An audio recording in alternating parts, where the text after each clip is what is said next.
You're a landlord and you have an investment property that you want to sell, but it's tenanted. I'm going to tell you how you should go about selling it and what you need to do to get there. Inspiration for this topic comes from having a conversation about this exact scenario with 3 different owners in the past 2 weeks. And they're all asking me the same thing. What should we do? Here's what I tell them. By the way, the assumption is that the tenants are no longer on a lease term and are on a month-to-month agreement. That's very important. So if you can help it, sell it without tenants living at the property. You'll have full control over how the place looks for showings, control over when prospective buyers can view, and you won't drive away certain buyers who refuse to buy tenanted properties.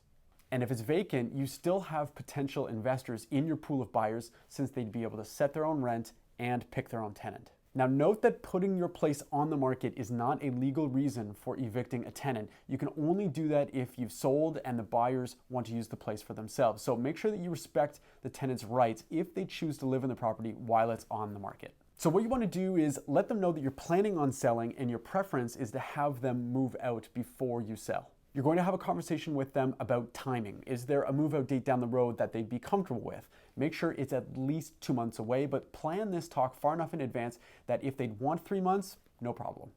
Also, give them the option that if they happen to find an opportunity to move sooner than the mutually agreed upon move-out date, that would be fine.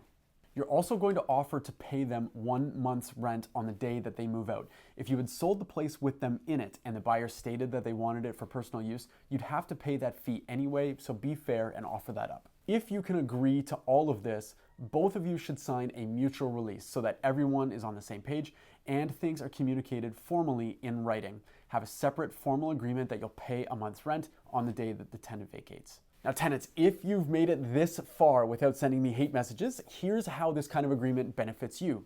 You get to set and control your move-out date, and you avoid having your life disrupted by showings. And the reality is you are likely going to have to move anyway once the place gets sold. So at least this way you gain some control over your situation and you still get paid that 1 month's rent you're owed.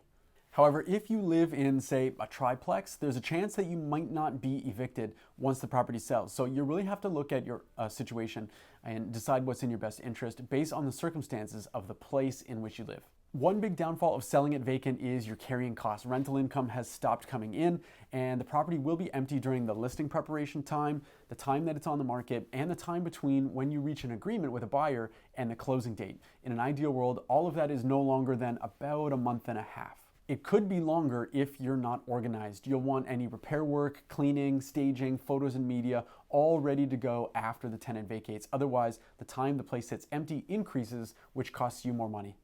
Selling a property unoccupied helps maximize control over the sale process and therefore helps maximize profits. But I think doing it this way can also benefit the tenants, so everybody wins. I'm Jamie Harnish, Toronto Real Estate Navigator with Bosley Real Estate. I want to thank you so much for your time. I appreciate you watching. If you're catching this on YouTube, it would be a thrill for me if you would like this video, if you would subscribe to the channel so that you don't miss any upcoming content.